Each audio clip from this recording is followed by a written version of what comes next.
Bismillahirrahmanirrahim. Assalamualaikum warahmatullahi wabarakatuh. Baik rekan-rekan semuanya, kali ini kita akan membahas tentang komunikasi organisasi. Nah, berkaitan dengan komunikasi organisasi, rekan-rekan semuanya, bahwa komunikasi di dalam sebuah organisasi itu menjadi sesuatu yang sangat penting. Karena jika komunikasi tidak dijalankan dengan baik, ini akan biasanya terjadi miskomunikasi, biasanya terjadi hal-hal yang tidak diinginkan, sehingga tujuan organisasi tidak dapat tercapai sesuai dengan yang kita harapkan. Nah, sebelum masuk ke dalam komunikasi organisasi, kita coba membuka dulu apa sih komunikasi itu. Nah, saya coba mengambil beberapa definisi menurut para ahli. Yang pertama dari Hofland, Janis, dan Kelly. Yang disebut dengan komunikasi itu katanya suatu proses melalui mana seseorang atau komunikator menyampaikan stimulus biasanya dalam bentuk kata-kata dengan tujuan mengubah atau membentuk perilaku orang-orang lainnya. Jadi membentuk perilaku halayak atau yang lain atau yang disebut dengan komunikan. Yang kedua, kita coba akan buka dulu ya. Dari Laswell mengatakan komunikasi pada dasarnya merupakan suatu proses yang menjelaskan siapa, mengatakan apa, dengan saluran apa, kepada siapa, dan dengan akibat atau hasil apa. Atau bisa diterjemahkan jadi who, say what, in which channel, to whom, with what effect. Selanjutnya dari Roger dan Kincaid, komunikasi ialah proses di mana dua orang atau lebih membentuk atau melakukan pertukaran informasi antara satu sama lain yang pada gilirannya terjadi saling pengertian yang mendalam. Nah, dan yang terakhir ada dari Berelson dan Steiner, komunikasi merupakan proses transmisi informasi, gagasan, emosi, keterampilan, dan lain-lain melalui penggunaan kata, angka, simbol, gambar, dan lain sebagainya. Nah, rekan-rekan semuanya, dari beberapa definisi ini kita bisa melihat bahwa komunikasi ini merupakan sebuah proses di mana di situ ada komunikator yang menyampaikan stimulus, stimulan, atau menyampaikan pesan, menyampaikan sesuatu kepada komunikan. Sehingga diharapkan komunikator ini mengharap si komunikan ini merubah perilakunya sesuai dengan yang diinginkan oleh komunikator. Nah, ini berkaitan dengan komunikasi. Nanti kita coba akan gali lebih dalam lagi. Nah, maka di sini kita lanjut dengan komunikasi organisasi. Nah, di sini ada Godhaber yang mengatakan bahwa komunikasi organisasi adalah sebuah proses penciptaan serta saling menukar pesan dalam satu jaringan hubungan yang bergantung oleh satu sama lain untuk mengatasi lingkungan tidak pasti atau lingkungan yang berubah-ubah. Yang kedua dari De Vito yang mengatakan bahwa komunikasi organisasi merupakan sebuah usaha mengirim serta menerima pesan baik dalam kelompok formal maupun informal dalam suatu organisasi. Dan yang terakhir dari Descartes dan Kant, komunikasi organisasi adalah sebuah pengiriman dan atau pertukaran informasi dalam suatu organisasi sehingga dapat membentuk arus informasi. Adanya komunikasi organisasi dapat memunculkan jaringan informasi dalam organisasi tersebut. Jadi rekan-rekan semuanya, ketika berbicara tentang komunikasi, di situ ada komunikator, ada komunikan, ada pesan yang disampaikan sehingga harapan dari komunikator, si komunikan ini akan berubah sesuai dengan yang diharapkan atau menerima pesan yang disampaikan oleh komunikator kepada komunikan.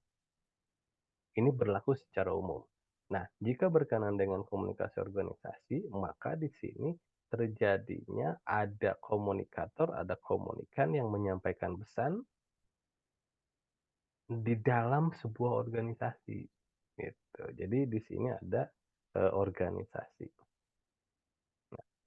Jadi kalau misalnya kita mau melihat dari definisi-definisi dari komunikasi, komunikasi organisasi, maka kita bisa melihat sebetulnya syarat dalam komunikasi itu apa saja. Katanya satu, ada sumber ini kita ambil dari bukunya Stephen Robin ya, dari perilaku organisasi. Ini syarat komunikasi satu sumber. Apa maksudnya sumber atau source? Jadi komunikasi itu terjadi atau syaratnya ada, biasanya kan ada pesan. Jadi pesan itu sumbernya dari mana? Sumbernya dari sumber yang bisa dipercaya atau tidak. Beritanya atau beritanya bohong atau tidak, bisa dipertanggungjawabkan atau tidak. Jadi kita akan bisa melihat. Jadi syaratnya adalah sumbernya. Sumber informasi yang diberikan dari komunikator kepada komunikan. Yang kedua, adanya komunikator. Si komunikator ini adalah orang yang menyampaikan pesan, orang yang memberikan stimulan, orang yang memberikan informasi kepada komunikan. Itu yang disebut dengan komunikator. Yang ketiga, ada yang disebut dengan komunikan. Nah, komunikan ini adalah orang atau pihak yang mendapatkan stimulan atau yang mendapatkan stimulan, yang mendapatkan pesan. Dari siapa? Dari komunikator itu sendiri, gitu. Jadi ada komunikator, ada komunikan. Selanjutnya ada pesan, jelas tadi. Jadi apa yang disampaikan oleh komunikator kepada komunikan itu yang disebut dengan pesan. Pesan apa yang disampaikan? Jadi segala sesuatu yang diinginkan oleh komunikator. Jika di dalam sebuah organisasi, misalnya pimpinan menyampaikan, berkomunikasi kepada bawahan, menyampaikan pesan. Pesannya adalah apa? Salah satunya misalnya perintah. Perintah misalnya kepada bawahannya, tolong setiap hari teman-teman semuanya harus sudah sampai di kantor jam 7. Ini perintah dan sebagainya. Jadi pesan yang ingin disampaikan supaya si komunikan ini mau melaksanakan apa yang diinginkan oleh komunikator. Saluran atau kanal. Nah, saluran ini atau kanal itu Anda bisa menjadi sebuah media. Medianya menggunakan media apa di dalam komunikasinya. Face to face, bisa berhadapan satu sama lain, orang per orang, atau misalnya komunikasi melalui, apa namanya, personal terhadap organisasi, terhadap kelompok orang, atau misalnya salurannya menggunakan media, baik media massa atau media yang lainnya. Nah, itu yang disebut dengan saluran atau kanal. Dan yang terakhir ada hasil efek. Jadi hasil yang didapatkannya itu apa? Seperti tadi, ketika komunikator menyampaikan pesan kepada komunikan agar komunikan mau melakukan apapun yang disampaikan oleh komunikator, hasilnya apa? Hasilnya apakah memang komunikan mau melakukannya atau tidak mau melakukannya atau apa? Nah, ini hasilnya, efeknya, efek daripada komunikasi itu. Nah, rekan-rekan semuanya, sekarang kita masuk ke dalam tujuan komunikasi. Nah, di sini saya coba mengambil dari Wilbur Schramm. Tujuan komunikasi dapat dilihat dari dua perspektif kepentingan, katanya. Yang pertama, tujuan komunikasi dari sudut kepentingan sumber, memberi informasi, mendidik, menyenangkan, dan menganjurkan suatu tindakan atau persuasi. Nah, jadi tujuan komunikasi dari sudut kepentingan sumber. Jadi sumbernya itu dilihat dari kepentingan sumber, memberikan informasi atau mendidik atau bahkan menganjurkan, memerintah dan sebagainya, gitu ya. Itu tujuan komunikasi menurut sumbernya. Kalau tujuan komunikasi dari sudut kepentingan penerima, si penerima ini tujuannya apa? Memahami informasi yang diberikan, mempelajari, menikmati, menerima atau menolak. Sama seperti misalnya tujuan komunikasi kita misalnya antara dosen dengan mahasiswa atau antara guru dengan siswanya. Guru tujuan komunikasinya adalah agar si anak didiknya, gitu kan, tujuannya mendidik agar si anak didiknya mau belajar dan mengetahui. Nah, sementara tujuan komunikasi dari sudut kepentingan penerima siapa? Si anak didik tadi. Tujuannya apa? Agar dia mau agar dia memahami, agar dia mau menerima, atau kadang-kadang si komunikan ini menolak apa yang disampaikan oleh gurunya dan sebagainya. Jadi, ini yang disebut dengan tujuan komunikasi dari dua perspektif menurut Wilbur Schramm tadi. Oke, yang berikutnya, kalau kita mencoba melihat dari, pandangannya Wijaya, kalau Wijaya mengatakan tujuan komunikasi satu, supaya apa yang kita sampaikan dapat dimengerti, terus memahami orang lain, supaya gagasan dapat diterima orang lain, menggerakkan orang lain untuk melakukan sesuatu, gitu. Jadi, kalau misalnya kita mau melihat tujuan komunikasi, ya sebetulnya banyak, hanya kita mencoba untuk melihat dari 2 pendapat, dari Wilbur Schramm dan dari Wijaya. Selanjutnya, kita coba melihat juga dari Effendi, tujuan komunikasi organisasi sekarang. Ada 4 tujuan komunikasi. Yang pertama adalah mengubah sikap. To change the attitude, yaitu sikap individu atau kelompok terhadap sesuatu menjadi berubah atas informasi yang mereka terima. Jadi, mengubah sikap seseorang, mengubah sikap seorang karyawan, gitu ya. Jadi, sikapnya berubah setelah apa yang disampaikan, misalnya apa yang disampaikan, komunikator atau pimpinan kepada bawahan, sehingga sikapnya akan menjadi berubah. Yang tadinya misalnya negatif thinking atau berpikir negatif atau misalnya, tidak baik, jadi sikapnya menjadi baik misalnya kan. Mengubah pendapat atau opini, switching opinion, yaitu pendapat individu atau kelompok terhadap sesuatu menjadi berubah atas informasi yang mereka terima. Jadi, eee, pendapatnya atau opininya kalau di dalam sebuah organisasi, pendapatnya karyawan misalkan gitu, dia akan berubah dengan adanya komunikasi organisasi ini. Yang tadinya,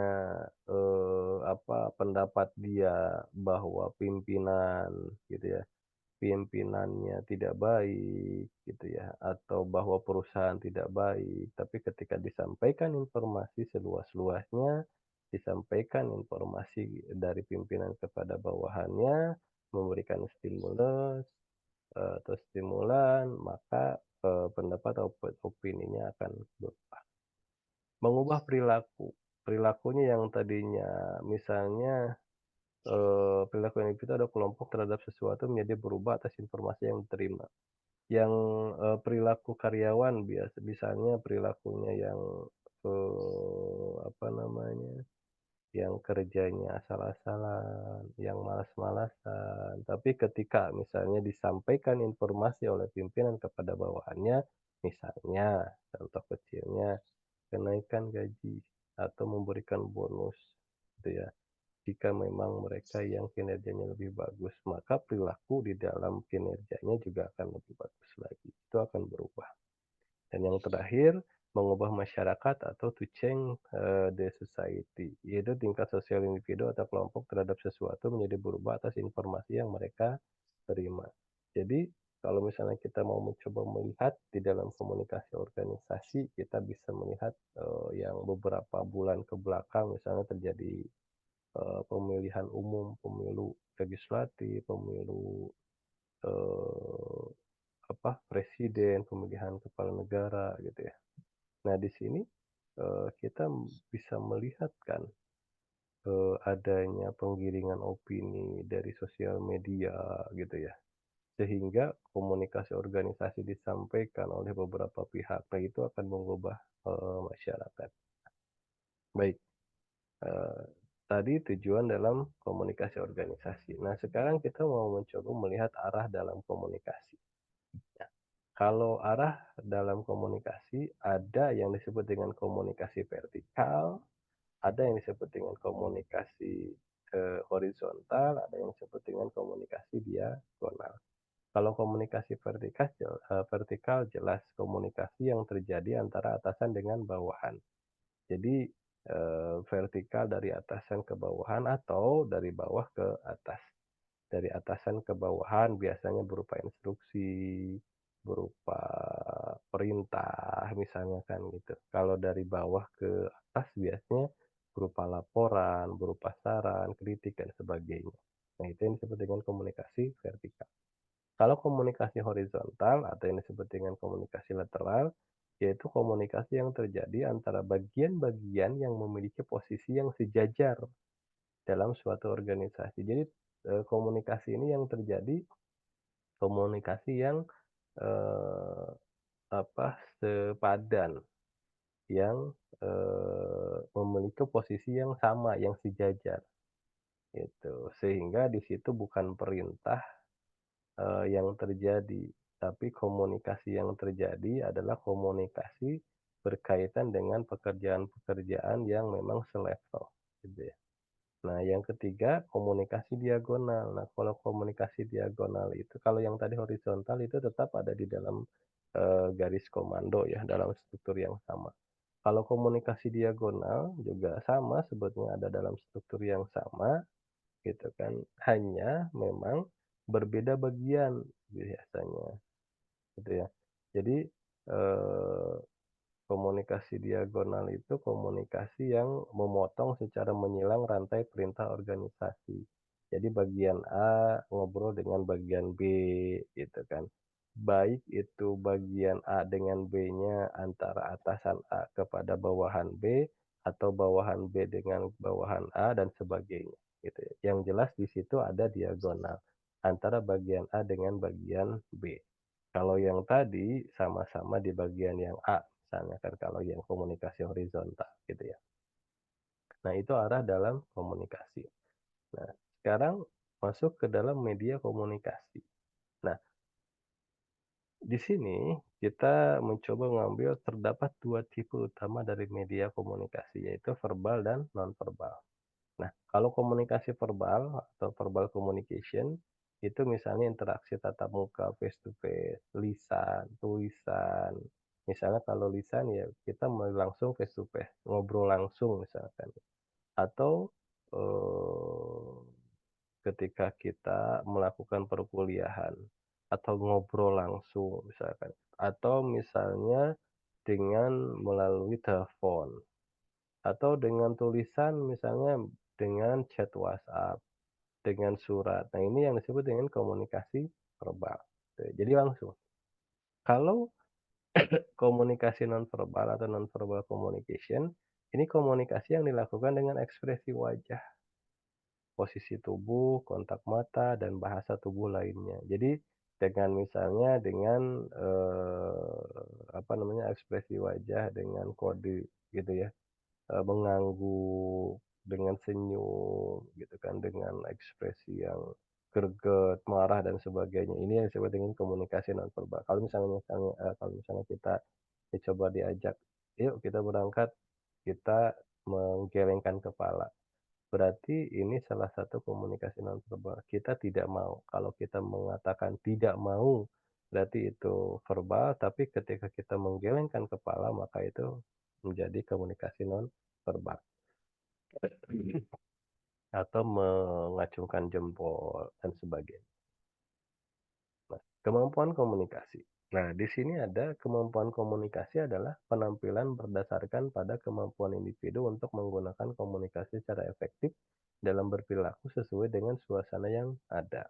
Jadi, kemampuan komunikasi di sini adalah apa yang ditampilkan oleh seseorang ketika dia berkomunikasi dengan yang lain. Gitu. Jadi bagaimana? Karena, di dalam sebuah organisasi kan ada saja, anggota yang kemampuan komunikasinya tidak bagus, gitu kan. Dia tidak memiliki kemampuan dalam, komunikasi yang baik. Sehingga kalau misalnya ada apa-apa dia tidak berani, berhadapan dengan orang tidak berani, bisa gitu ya. Atau misalnya di antara teman-teman kita di dalam sebuah organisasi, dalam kepanitiaan misalnya gitu mahasiswa, diminta menjadi MC atau misalnya dia disuruh bertemu dengan orang. Nah, ini juga salah satunya yang disebut dengan kemampuan komunikasi. Nah, kemampuan komunikasi ini katanya ditentukan oleh satu kecakapan dan sifat komunikasi. Jadi, kecakapannya dalam berkomunikasi. Faktor-faktor yang berhubungan dengan keadaan, bagaimana dengan keadaan personal dia, atau keadaan lingkungan, atau keadaan orang yang memang akan komunikasikan. Terus yang ketiga individu-individu yang terlibat dalam interaksi. Jadi, eee, ditentukan oleh 3 faktor ini gitu. Nah, Eee, selanjutnya ada yang disebut dengan gaya komunikasi. Nah, gaya komunikasi ini macam-macam, kita coba lihat. Satu, yang disebut dengan pasif katanya. Nah, gaya komunikasi pasif ini bagaimana? Gaya komunikasi saat individu lebih banyak mendengarkan orang lain yang mengekspresikan pendapat atau perasaannya dibandingkan dirinya. Jadi, pasif itu lebih banyak diam, menerima, yang penting dia bekerja, sudah begitu saja. Gitu kan. Jadi, dia tidak ekspresif dalam menyampaikan apa yang dia inginkan. Yang jelas dia lebih banyaknya diam. Itu yang disebut dengan pasif. Yang kedua, ada yang disebut dengan asertif atau asertivitas, yaitu gaya komunikasi saat individu secara jelas menyatakan pendapat dan perasaan mereka untuk memenuhi kebutuhan dan hak-hak mereka tanpa melanggar hak asasi orang lain. Jadi, asertif itu, lawan dari pasif juga, terus dia berani menyampaikan apa yang dia inginkan, dia berani, melakukan sesuatu untuk mencapai tujuan dia, gitu kan. Tapi, apa yang dia lakukan tidak melanggar hak orang lain. Jadi, apa yang dia sampaikan, apa yang dia lakukan, apa yang dia perbuat sesuai dengan, aturan yang berlaku atau tidak melanggar hak asasi orang lain.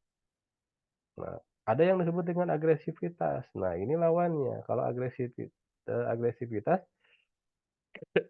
gaya komunikasi saat individu mengekspresikan perasaan dan pendapat mereka untuk memenuhi kebutuhannya dengan cara menyakiti atau melanggar hak orang lain. Jadi kalau agresif itu lebih kepada dia ekspresif menyampaikan apa yang dia inginkan, dia ekspresif dalam mencapai tujuan yang dia inginkan, gitu kan.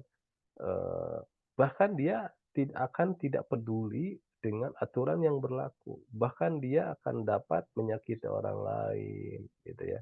Dia akan melanggar hak orang lain, yang penting tujuan saya tercapai. Nah, ini seringkali terjadi, gitu ya. Eee, ada orang-orang yang ingin mencapai jabatan tertentu sampai dia harus menyingkirkan orang lain. Nah, ini yang disebut dengan salah satu contohnya dari agresivitas. Nah, yang terakhir ada yang disebut dengan pasif agresif. Nah, kalau pasif agresif, ini komunikasi yang memang, gabungan dari gaya komunikasi pasif dan komunikasi agresif. Jadi kalau pasif kan diam gitu ya, tidak ekspresif dalam menyampaikan apa yang dia inginkan, walaupun dia tetap melakukan sesuatu, gitu ya. Nah, kalau agresif kan lebih kepada dia menggebu-gebu ingin mencapai sesuatu gitu kan, dan dia bisa melanggar hak orang lain. Ya, kalau misalnya pasif agresif kan, yang paling sederhana misalnya gitu ya, dia mencoba menyerang tapi dengan cara yang, bukan elegan gitu kan, dengan cara yang, smooth gitu. Contohnya gimana ya? Contohnya, kalau pasif agresif itu, Eee, kalau misalnya ada contoh, ada seorang laki-laki dan perempuan misalnya kan gitu. Biasanya kalau si pasangan laki-laki perempuan ini biasanya setiap malam minggu bertemu gitu ya. Si laki-laki datang ke rumahnya kayak gitu. Nah, suatu saat si laki-laki menyampaikan, eee, "Nanti malam saya tidak ke rumah dulu ya," misalnya kan. Karena ada hal yang harus saya kerjakan. Si perempuannya menjawabnya dengan santai, "Oh, ya udah nggak apa-apa, tapi besok-besok nggak usah kesini lagi ya." Gitu. Nah, ini pasif, dia santai saja padahal dia sambil menyerang juga gitu kan. "Ya nggak apa-apa, nggak ke sini juga nanti malam, tapi besok-besok nggak usah ke sini lagi ya," gitu. Dia sambil menyerang. Nah, itu yang disebut dengan pasif agresif, gitu ya. Nah, kalau komunikasi hierarkis, di sini ada pertukaran informasi dan pengaruh di antara anggota organisasi di mana paling tidak salah satunya memiliki kekuasaan formal untuk memimpin dan mengevaluasi anggota organisasi yang lain. Jadi, kalau komunikasi hierarkis itu lebih kepada ada struktur atau kekuasaan formal gitu ya. Komunikasinya antara pimpinan dengan bawahan gitu. Karena di situ ada hierarkis yang, berlaku. Nah nah distorsi. Jadi distorsi di sini ada terjadi ketika karyawan dengan sengaja mengubah isi pesan, mengurangi ketepatan komunikasi antara manajer dengan karyawan. Karena adanya politik dalam tempat kerja, hasrat untuk mengatur kesan yang dapat ditangkap, atau rasa takut mengenai bagaimana manajer merespon sebuah pesan.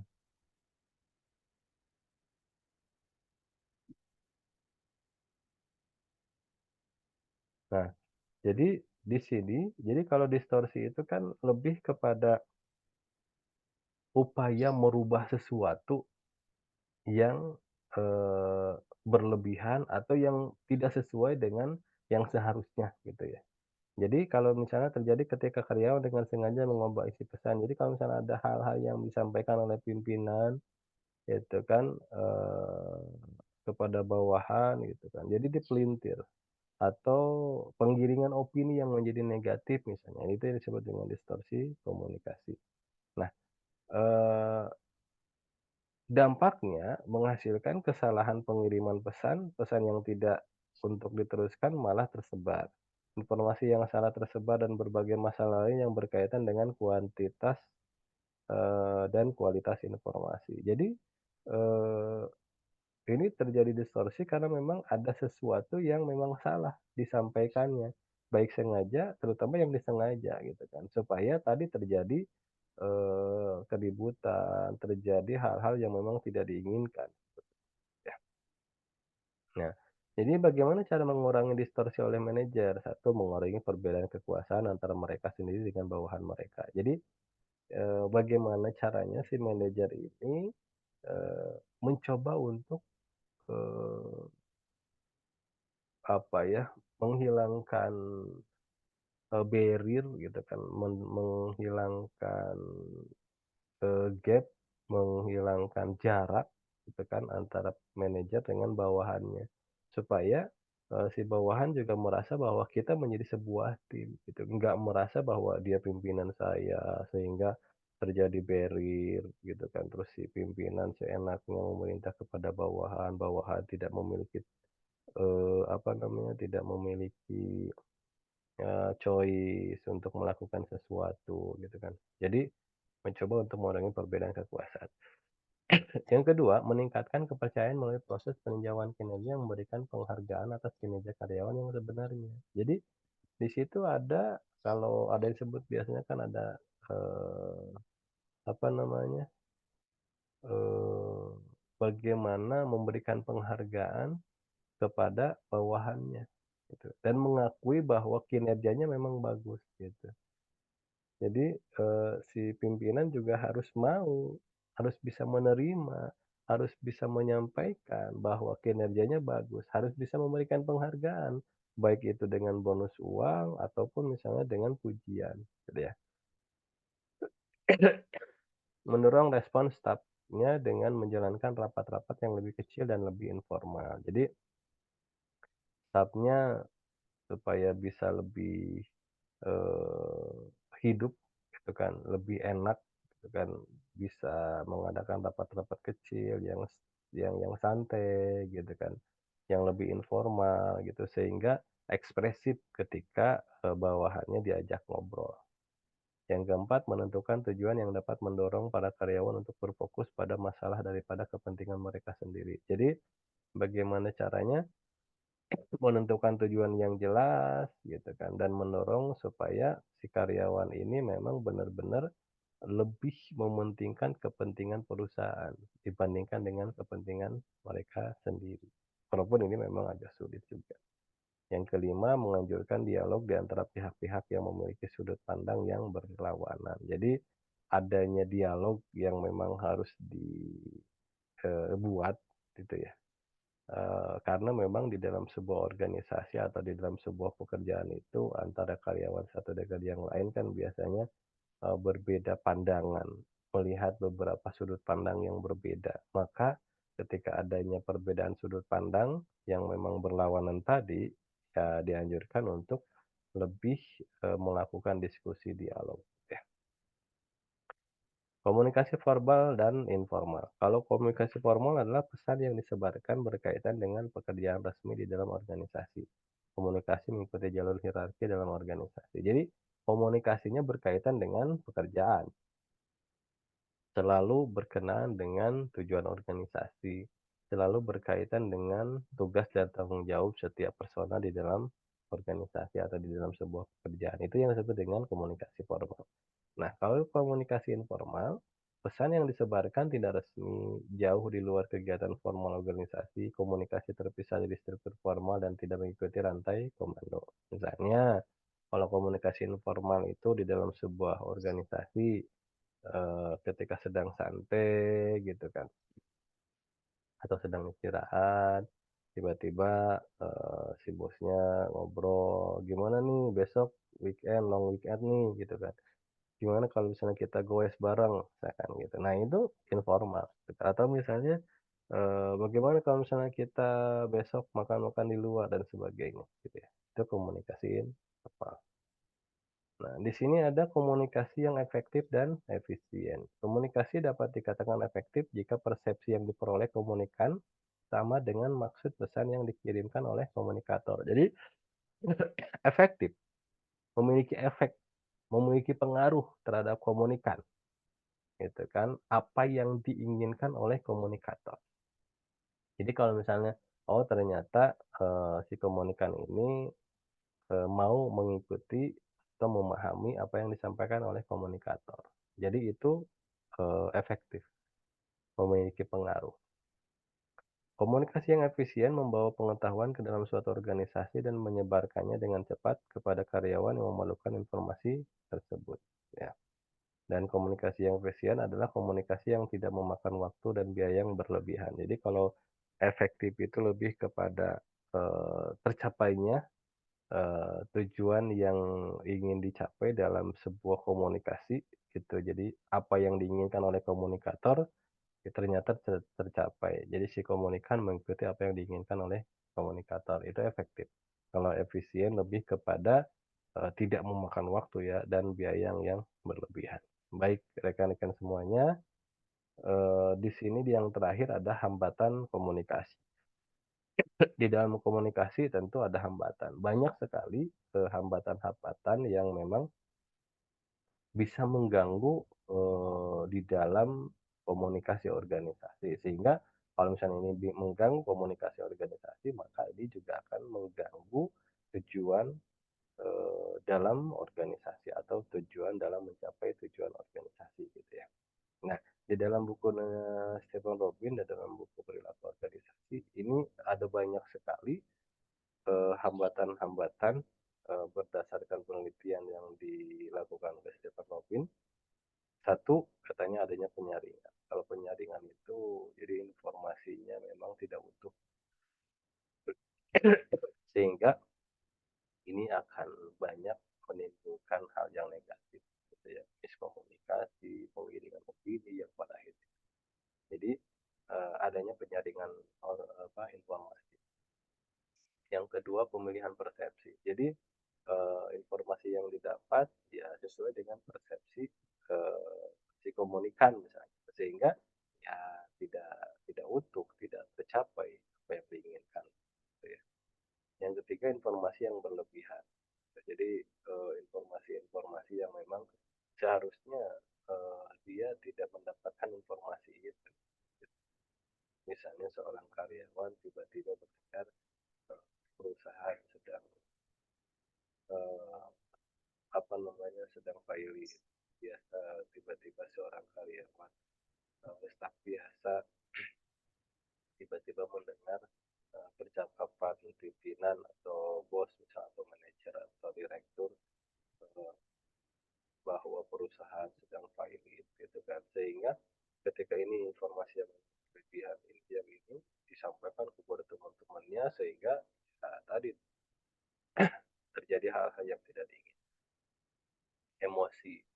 Jadi, emosi baik itu sedih, marah, kesal, ketawa, dan sebagainya, ini juga akan bisa menghambat di dalam komunikasi. Kalau misalnya tiba-tiba dia sedang sedih, komunikasinya ini tidak akan berjalan dengan bagus. Misalkan bahasa. Nah, ini bahasa juga akan menjadi kendala, jadi hambatan dalam komunikasi dalam sebuah organisasi. Ketika bahasa, misalnya tidak harus eh, berbeda bahasa dengan luar negeri misalnya. Di Indonesia saja orang Sunda dengan orang Jawa, orang Sunda dengan Batak, orang Sunda dengan eh, Manado dan sebagainya gitu ya. Nah, ini juga akan menghambat di dalam komunikasi organisasi. Tidak mengerti, tidak memahami, atau misalnya tidak mengerti dengan kebiasaan bahasanya, misalnya yang memang